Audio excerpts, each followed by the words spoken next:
اور اب مدنی خبروں کی تفصیل۔ شیخ طریقت امیر اہل سنت دامت برکاتہ العالیہ کا ایک سوری پیغام آپ کو دکھاتے ہیں۔ رجب المرجب کی بہاریں ہیں۔ مبارک ہو، رجب کا مہینہ آ گیا ہے۔ الحمدللہ، آپ کو مبارک ہو، ماشاءاللہ ماشاءاللہ الحمدللہ۔ جب بھی کوئی خوشی کی خبر سنے تو سجدہ شکر کرنا مستحب ہے۔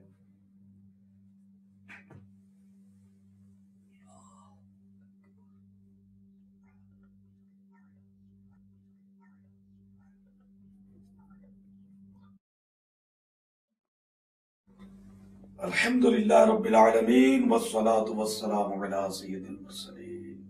یا اللہ مجھے بے حساب بخش دے، میری بے حساب مغفرت فرما، امت کی مغفرت فرما۔ تیرا کروڑا کروڑ احسان کہ تو نے ایک بار پھر ماہ رجب المرجب سے ہم کو ملا دیا۔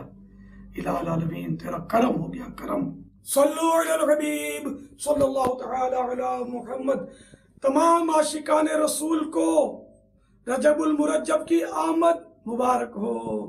الہی رجب کی بہاروں کا صدقہ میری بخش دے ہر خطا یا الہی، آمین بجاہ النبی الامین صلی اللہ تعالی علیہ وآلہ وسلم۔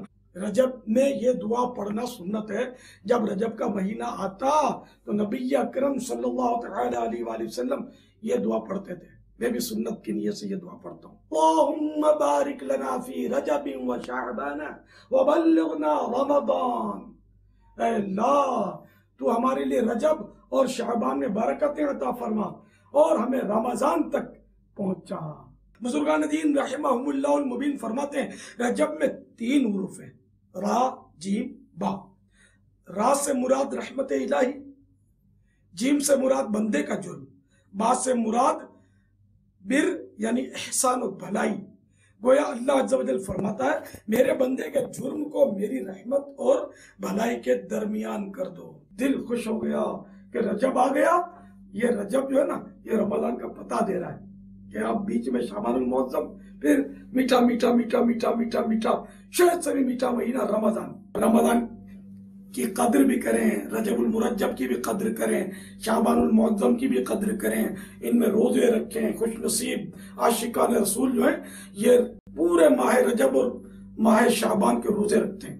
ایک تابعی بزرگ حضرت سیدنا ابو قلابہ رحمت اللہ تعالی علیہ فرماتے ہیں رجب کے روزہ داروں کے لیے جنت میں ایک محل ہے۔